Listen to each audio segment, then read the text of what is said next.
অবশ্যই 5ই আগস্টের হত্যাকাণ্ডের বিচার হইতে হবে। এই রাজাকারের বাচ্চারা, তোমরা শুনে রাখো, 5ই আগস্টের হত্যাকাণ্ডের বিচার আমি ফজলুর রহমান চাই। বাজে কথা বলবো না। তোমাদের চেয়ে 5ই আগস্টে আমি বেশি কষ্ট করছি, আমি বেশি রিস্ক নিছি। রাজাকারের বাচ্চারা আমাকে কালকে অন্তত 5 লক্ষ গালি দেয়, 5 লক্ষ রাজাকারের বাচ্চারা। আমি তাদেরকে বলি বিচার হতে হবে 5ই আগস্টের, কিন্তু বিচার হতে হবে লিগেল বিচার, ইলিগেল বিচার না। আমি এই কথাটা বলার পরে কালকে লক্ষ লক্ষ কি বলছিলাম আমি, যে এই কোর্টটা সম্পর্কে যখন গণতন্ত্র আসবে দেশে, এখন তো গণতন্ত্র নাই, এখন কোর্ট কাছারিতে বিচার হয় না তেমন। যখন গণতন্ত্র আসবে, writ bench, real writ bench আসবে হাইকোর্টে, তখন গিয়ে একজন আইনজীবী দাঁড়ায় বলবে, মাই লর্ড, 24শে আগস্টের পরে যে কোর্টটা হয়েছিল ট্রাইব্যুনাল, এইটা সঠিক ছিল না, বেঠিক ছিল। আমি এই ব্যাপারে 102 ধারায় আমি আপনার কাছে কনস্টিটিউশন আমার অধিকারের দাবি করছি। সেই কোর্টটা শুনে অবশ্যই রায় দিবে যে এই কোর্টটা সঠিক ছিল না। ওই যে আপনারা লয়ে গেল জেলখানায়, ভারতের এজেন্ট, সন্ত্রাসী। আপনি কত বড় যে সন্ত্রাসী, দেখেই তো আমার ভয় লাগতেছে। আপনাকে ওই লয়ে গেল কোথায় রিপোর্টার সিনিয়র, আমি দেখতেছি আমার ভাই মঞ্জুরুল আলম পান্নাকে ধরে নিয়ে যেতেছে। আমার সিনিয়র লিডার মুক্তিযোদ্ধা লতিফ সিদ্দিকী পাশে এসে গায়ে হাত দিতেছে, প্রফেসর কার্জনকে মারতে চাইতেছে, আর একজনকে গলায় টিপা দিয়ে ধরছে মুক্তি। আমি সব দেখতেছি, এই কেউ কোনো কিছু কইতে পারতেছি না। কেন কইতে পারতেছি না? এই কারণে কইতে পারতেছি না, এই দেশে মানুষ আছে কিনা, লোক সংখ্যা আছে, মানুষ আছে কিনা আমার সন্দেহ আছে। আমাদের কাছে প্রিয় দর্শক, মানচিত্র নিয়মিত আয়োজন কথোপকথনে আমাদের সঙ্গে শুরুতেই 3 মাস পর নতুন আয়োজনে আমাদের সঙ্গে রয়েছেন বীর মুক্তিযোদ্ধা, সিনিয়র আইনজীবী এবং বিএনপি চেয়ারপারসনের উপদেষ্টা, সাবেক সংসদ সদস্য অ্যাডভোকেট ফজলুর রহমান।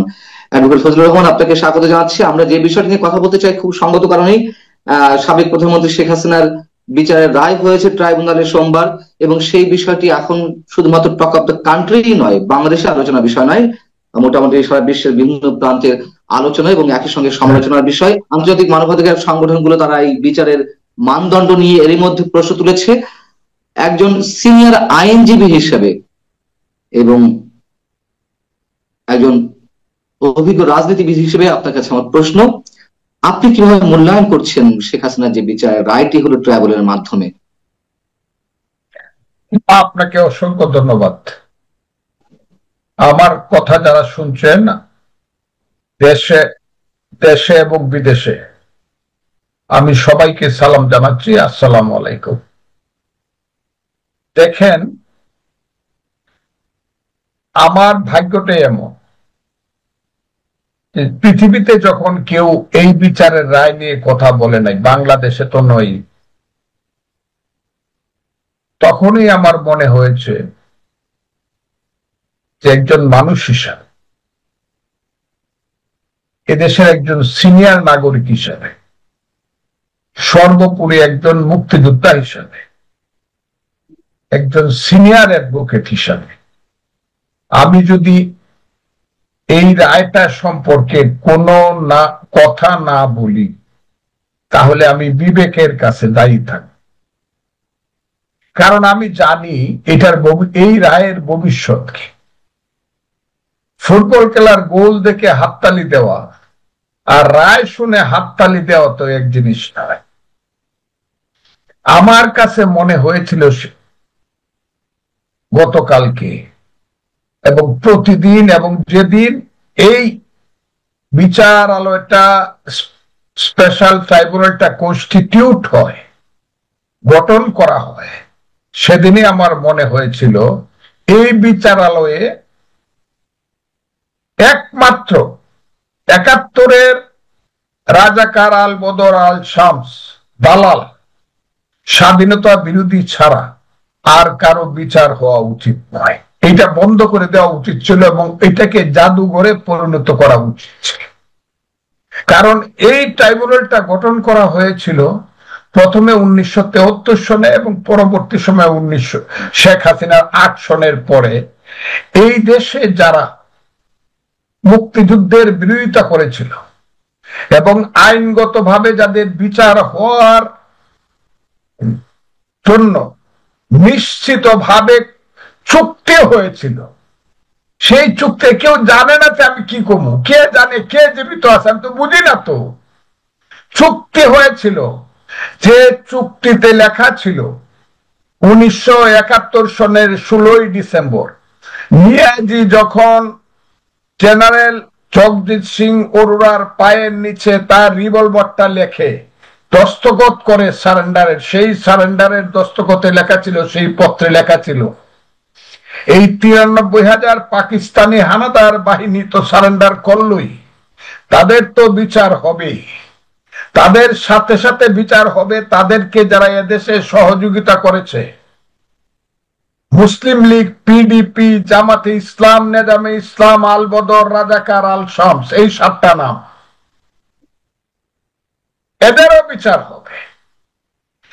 এটা হলো যুদ্ধের মধ্য দিয়ে প্রতিষ্ঠিত চুক্তির মাধ্যমে এই দেশে যারা 30 লক্ষ মানুষকে হত্যা করতে সহযোগিতা করেছে, 2 লক্ষ মা বোনের ইজ্জত হরণ করতে বা নিজেরা হরণ করেছে, বা যারা হরণ করতে হানাদার পাকিস্তানি বাহিনীকে সহায়তা করেছে, এবং যারা আমার দেশের সেই সব বুদ্ধিজীবী কে হত্যা করে আমার দেশকে মস্তিষ্ক শূন্য করেছে, মুনির চৌধুরী, গিয়াসউদ্দিন আহমদ, শহীদুল্লাহ কায়সার, ডক্টর আলিম চৌধুরী, জিসি দেব সহ শত শত বুদ্ধিজীবীদেরকে আল বদররা হত্যা করেছে, তাদের বিচারের জন্য এই কোর্টটা গঠন করা হয়েছিল। এবং তাদের বিচার যতটুকু সম্ভব হয়েছে,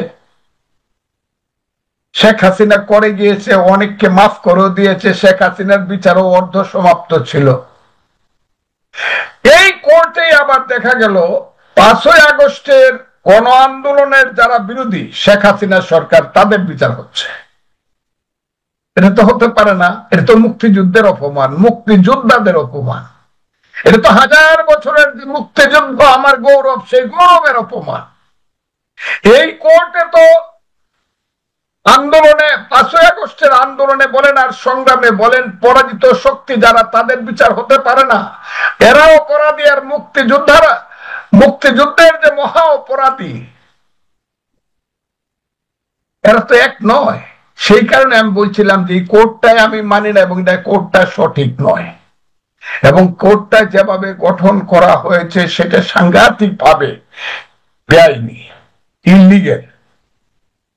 আর এই কোর্টে যারা প্রসিকিউশনে এখন আছে, জনাব তাজুল ইসলাম সহ যারা আছে, তারা সবাই ওই শেখ হাসিনার যে বিচার ছিল, আল বদর, রাজাকার, আল শাম, দালাল, গোলাম আজম, নিজামী, মুজাহিদ, কামরুজ্জামান সহ, কাদের মোল্লা সহ যাদের ফাঁসি হয়েছে, যাদের যাবজ্জীবন কারাদণ্ড হয়েছে, সেই মামলার তারা ছিল ডিফেন্সের লয়ার জনাব তাজুল ইসলাম। এখন তিনি আবার প্রসিকিউশনের লয়ার, তিনি পরের মাসে তিনি কনের পিসি, পরের যিনি মা কনেরও তিনি মা। এই বিয়েটা লিগেল বিয়ে না, এটা ইলিগেল বিয়ে। এটা একদিন প্রশ্ন উঠবে। এটা আমি হাসিনাকে বাঁচানোর জন্য বলছি না। বিচার অবশ্যই 5ই আগস্টের হত্যাকাণ্ডের বিচার হইতে হবে। এই রাজাকারের বাচ্চারা, তোমরা শুনে রাখো, 5ই আগস্টের হত্যাকাণ্ডের বিচার আমি ফজলুর রহমান চাই। বাজে কথা বলবো না, তোমাদের চেয়ে 5ই আগস্টে আমি বেশি কষ্ট করছি, আমি বেশি রিস্ক নিছি। রাজাকারের বাচ্চারা আমাকে কালকে অন্তত 5 লক্ষ গালি দিয়েছে, 5 লক্ষ রাজাকারের বাচ্চারা।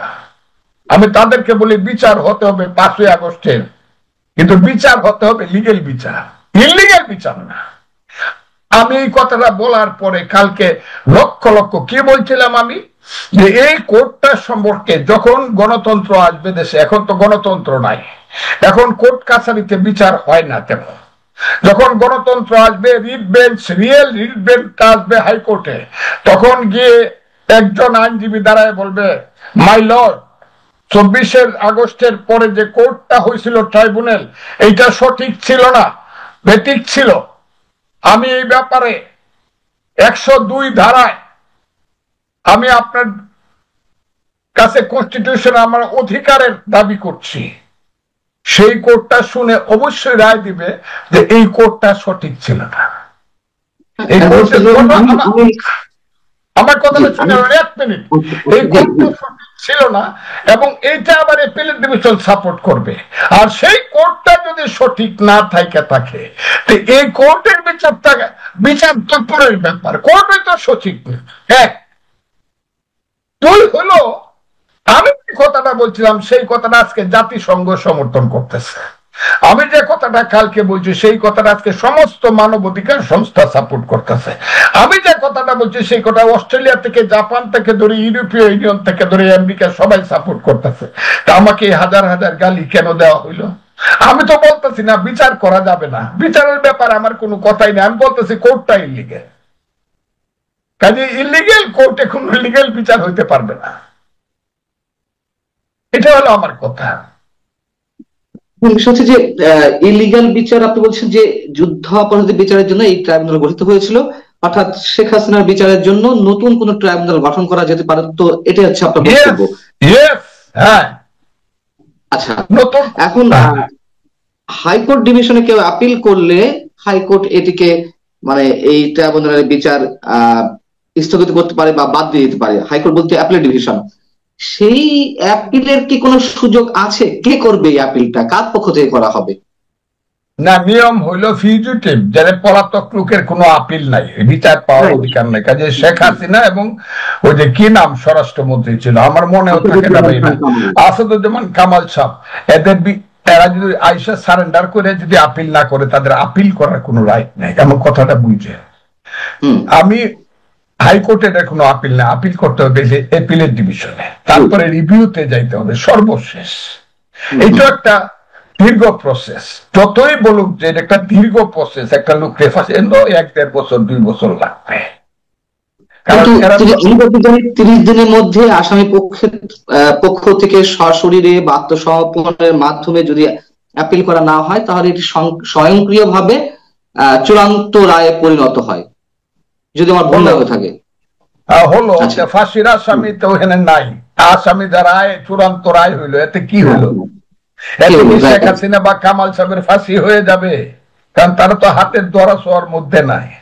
হ্যাঁ, যেটা বলছে আমাদের সেই মহান নেতা জনাব আবু তাহের, এই রাজাকারের সন্তানেরা যা বলে যে তাদের 50 লক্ষ সৈন্য আছে, 25 লক্ষ হইল অস্ত্রধারী আর 25 লক্ষ হইল ডাইরেক্ট অস্ত্রধারী আর 25 লক্ষ হইল গেরিলা। তারা ইচ্ছা করলে গিয়ে শেখ হাসিনাকে দিল্লির থেকে ধরে নিয়ে আসতে পারবে, এতে ইন্ডিয়ান বাহিনী কিছুই করতে পারবে না। তাদের ভয়ে কম্পমান হয়ে যাবে ইন্ডিয়ান বাহিনী। সেটা করতে পারলে অবশ্য ভিন্ন কথা, তা না হলে তাদেরকে ধরে না আনলে তো আর কেউ তো আইসা ধরা দিবে না ফাঁসি নেওয়ার জন্য। তাহলে আপনি বলতে চাচ্ছেন যে একটি ভবিষ্যতে যে কোনো সময় যদি আওয়ামী লীগের ফেভারে কোনো সময় আসে সেক্ষেত্রে আপিল করা হলে এই রায় বাতিল হয়ে যেতে পারে, বিষয়টি এরকম না? আওয়ামী লীগ আসতে হবে সেটা এমন না। এইটাও রাজাকারের বাচ্চারা বলে। আমি নাকি বলছি যে হাসিনা আসলেই রায় থাকবে না, আমি এই কথা বলি নাই। আমি বলছি যে কোনো, ইভেন বিএনপি আসলেও পরিবেশটা যদি গণতান্ত্রিক হয়, শেখ হাসিনা এসে যদি ফাঁসির রশ্মি গলায় নিয়েও সারেন্ডার করে 6 বছর 3 বছর চলে যাক, তাতেও সে কন্ডোনেশন অফ ডিলে পিটিশন করিয়া সে আপিল শুনানি করতে পারবে, কন্ডোনেশন অফ ডিলে। এবং এটা করতে হয়, ফাঁসির আসামি যদি 10 বছর পরেও ধরা পড়ে তার এটা শুনতে হয় ডিলে কন্ডন করিয়া। এটা আমি প্রতিদিন বলবো না, প্রতি বছরে বছরে ফাঁসির কেস আমি করি, কোনোটা খালাস করি, কোনোটা যাবজ্জীবন করি, কোনোটা বহাল থাকে। এটাই নিয়ম। ফাঁসি ধরেই আরেকবার 10 বছর পরে ধরা পড়লেই ফাঁসি দিয়া দিবে, কত সোজা না তো ব্যাপারটা। এ হলো ব্যাপারটা। আমি সেই ফাঁসির কথায় যাব না। আমি বলছিলাম কোর্টটা সঠিক না, এই কোর্টটা যে সঠিক না এবং বিচারটা সঠিক প্রসিডিউরে হয় নাই সেটা পরে আসবে, কিন্তু কোর্টটা সঠিক না এটা প্রথমে আসবে।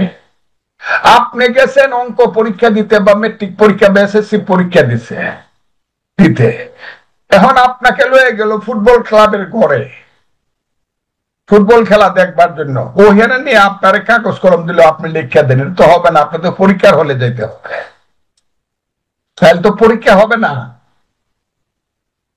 এটা তো জিনিসটা এরকম, এটা তো বিচারের তো একটা নিয়ম নীতি আছে। কোর্ট সঠিক না হলে সঠিক বিচার হবে না, এই বিচার যতই হোক এই বিচার কার্যকর হবে না। প্রথমে যদি রিট বেঞ্চে যায়, প্রথমেই কোর্ট ঠিক ছিল কিনা এটা প্রশ্ন উঠবে। আর রিট বেঞ্চ যদি কোনো কারণে বলে দেয় এই কোর্টটা সঠিক ছিল না, তাইলে বিচারে যাই দিয়ে থাকো, ফাঁসিটা সেগুলো সব বাদ হয়ে যাবে। এই কথা যে গরুরা বুঝতে পারে না, এরা ফজলুর রহমান সেটি তো অবশ্যই একটা হ্যাঁ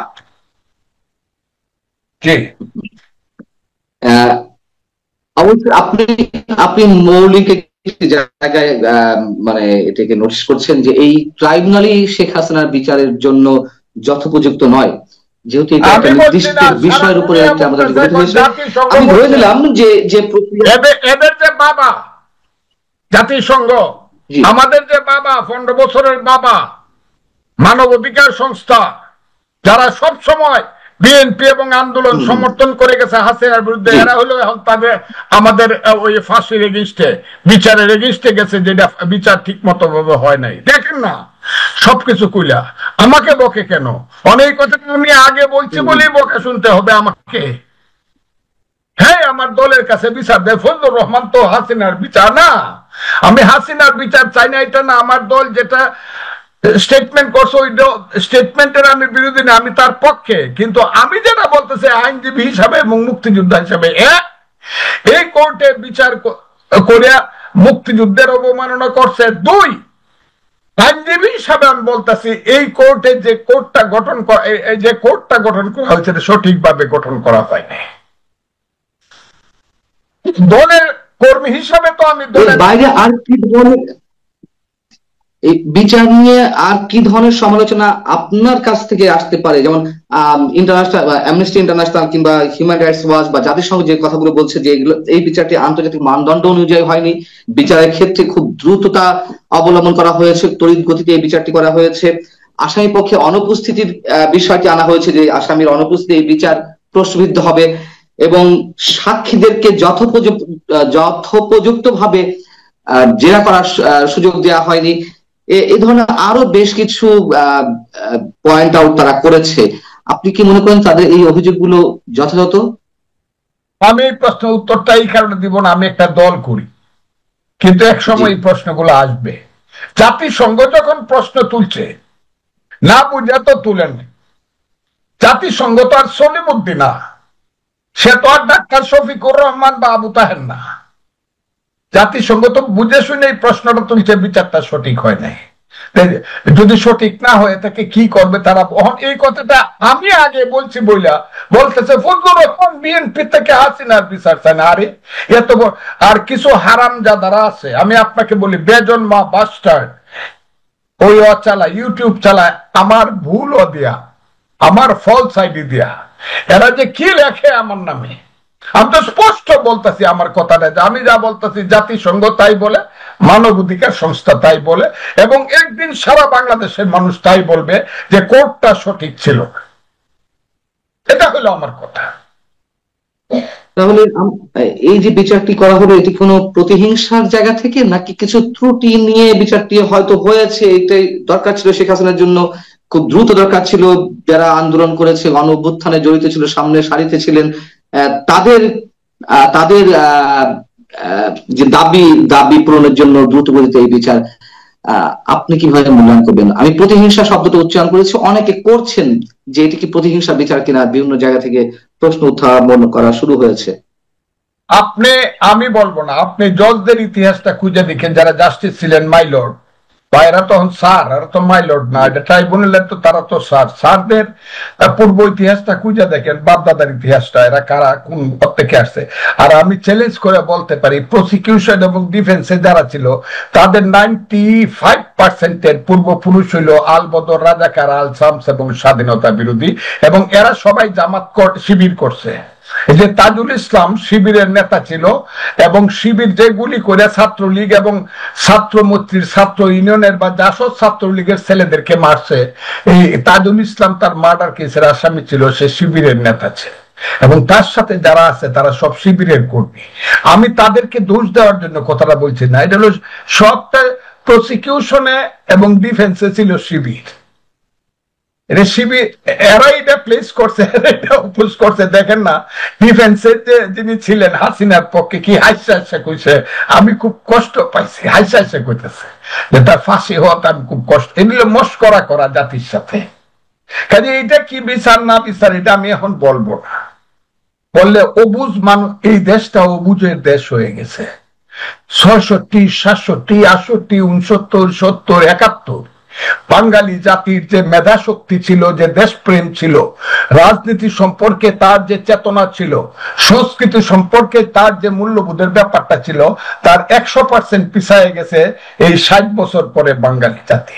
আমার খুব দুঃখ হয়, এটা আমার বাঙালি জাতি বলে আমি চিনতে পারি না, আমি চিনতে পারি না। এটা বাংলাদেশ বাঙালি জাতি, যে বাংলাদেশ বাঙালি জাতিকে বলতো what Bengal things today, rest of India things tomorrow.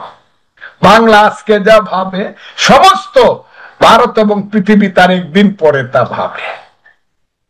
কিন্তু এখন বাংলায় এমন অবুঝ হয়ে গেছে, শুধু টাকা চাই, পয়সা চাই, সম্পদ চাই, লুট চাই, হত্যা চাই, খুন চাই, নারী দর্শন চাই, এ হয়ে গেছে।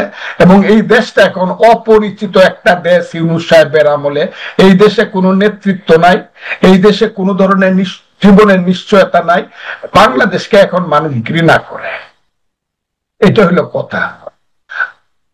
এই হাসিনার আমলে এটা কইছি বলে আমাকে আমার এক বন্ধু, সাংঘাতিক আমার প্রিয় ব্যক্তি বন্ধু সাংবাদিক কইছে, আপনি এটা কইলেন হাসিনার আমলে তো সে এরকম হয়েছিল। হ্যাঁ, হাসিনার আমলে মানুষ খুন হয়েছে, গুম হয়েছে, ইলিয়াস আলী গুম হয়েছে, শত শত মানুষ হত্যা হয়েছে, হাজার হাজার মানুষের নামে কেস হয়েছে। আমি নিজে রাষ্ট্রদ্রোহ মামলার আসামি। ওই যে আপনি যে কাশিমপুর জেলে ছিলেন, আমি কাশিমপুর জেলে ছিলাম।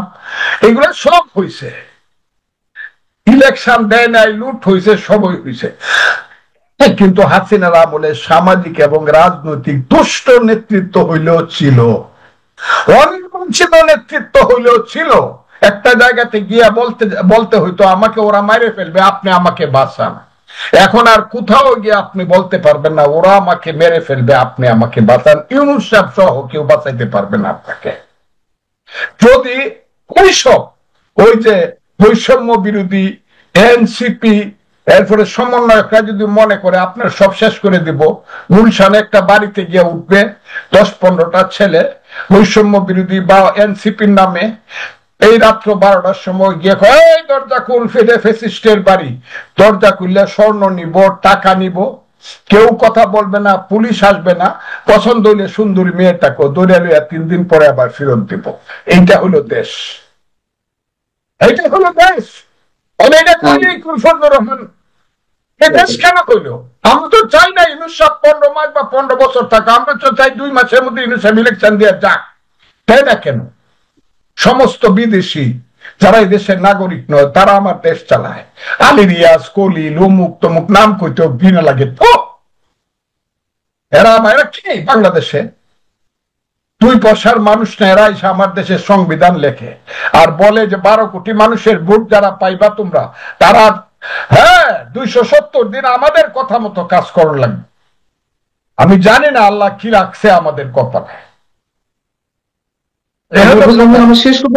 আমি একটা প্রশ্ন রাখতে চাই, যেহেতু এই ৫টি অভিযোগে এই মামলার রায়টি এসেছে এবং যার মধ্যে একটি অভিযোগ ছিল রংপুর আবু সাইদকে পুলিশ যেভাবে গুলি করেছে, সেই গুলির সুপ্রিয়র কমান্ডার হিসেবে আইন শৃঙ্খলা রক্ষাকারী বাহিনীকে গুলি নির্দেশদাতা হিসেবে শেখ হাসিনার যে অপরাধ, সেইখান থেকে তার ফাঁসি দেয়, আরো বেশ কিছু অভিযোগের ভিত্তিতে। আমার কথা হচ্ছে এই মামলায় শেখ হাসিনা কিংবা আসাদুজ্জামান খান কামালের ফাঁসির বা মৃত্যুদণ্ডের রায় হয়েছে, কিন্তু যে পুলিশেরা হত্যাকাণ্ড ঘটালেন সরাসরি, মানে যে নথিপত্র আনা হয়েছে, যে অভিযোগগুলো আনা হয়েছে, আমি তার ভিত্তিতে জিজ্ঞেস করতে চাচ্ছি, যেহেতু আপনি সিনিয়র আইনজীবী, দেশের একজন প্রতিষ্ঠিত আইনজীবী, আবু সাইদকে যারা হত্যা করলো সরাসরি, তাদের বিষয়টি কেন আনা হলো না রায়ের মধ্যে, নাকি এখানে প্রয়োজন নেই বিষয়টা? আমি একটু আমার কিউরিওসিটির জায়গা থেকে জানতে চাচ্ছিলাম। আমি আপনাকে বলি, এখন যেটা চলছে আমি এটার কথা উত্তর দিতে পারবো না, কারণ আমি যদি কোনো দিন উকিল হিসাবে দাঁড়াই আমি প্রশ্নগুলোর উত্তর দিতে পারবো। আপনার মনে যে চিন্তাটা আছে, আমার মনে যে আছে, সেটা আমি প্রকাশ এখন দিলে পরে হবে কি বলবে, বুঝছেন? বলবে এই যে আবু সাইদে যে হাসিনা মারছে, এটা আমরা ফজলুর রহমান যুক্তি দিয়া খণ্ডন করতে চাই। হ্যাঁ, সেই লোক ফ্যাসিস্টের দালাল, ভারতের এজেন্ট। ওই যে আপনারা লয়ে গেল জেলখানায়, ভারতের এজেন্ট, সন্ত্রাসী। আপনি কত বড় যে সন্ত্রাসী, দেখেই তো আমার ভয় লাগতেছে। আপনাকে ওই লয়ে গেল কোথায় রিপোর্টার সিনিয়র, আমি দেখতেছি আমার ভাই মঞ্জুরুল আলম পান্নাকে ধরে নিয়ে যেতেছে।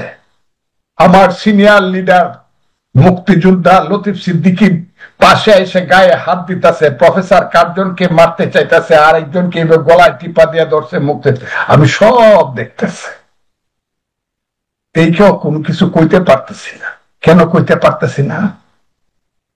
এই কারণে কইতে পারতেছি না, এই দেশে মানুষ আছে কিনা, লোক সংখ্যা আছে, মানুষ আছে কিনা আমার সন্দেহ আছে। তারপরে এত কইছি আপনাদের সম্পর্কে, প্রত্যেকটা টক শোতে, আপনি টক শো গুলা শুনে দেখেন। এখন যদি আমি যদি এগুলা যুক্তি দিয়ে কইতে থাকি, তখন বলবো ফজলুর রহমান তো হাসিনার দালাল, ভারতের দালাল। আমি যুক্তি দিতে চাই না। আমি চাই 5ই আগস্টের হত্যাকারীদের ফাঁসি হোক, রিয়েল বিচারের মাধ্যমে, প্রকৃত বিচারের মাধ্যমে 5ই আগস্টের হত্যাকারীদের ফাঁসি হোক। যে মারছে, যারা মারছে, যারা আদেশ দিচ্ছে, তাদের ফাঁসি। আমার কোনো আপত্তি নাই। আমার কথা হইল সঠিক বিচারের মাধ্যমে, সঠিক বিচারের মাধ্যমে। আর তা না হইলে, ইউনূস সাহেবের কথা মনে হইলে আমার সব সময় মনে হয়, সুন্দরভাবে বলতে গেলে বলতে হয়, হাকিম হইয়া হুকুম করো, পুলিশ হইয়া ধরো, সর্প হইয়া দংশন করো, উজা হইয়া ঝাড়ো। তার নাম হইল অধ্যাপক মোহাম্মদ ইউনূস।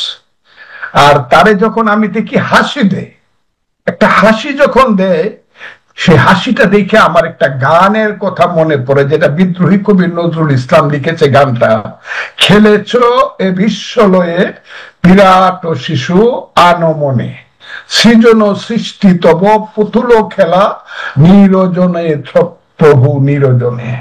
উনি এই দেশে পুতুল খেলা খেলতেছে মানুষকে নিয়ে, পুতুল সাজাচ্ছে, কিন্তু দে উইল কাম।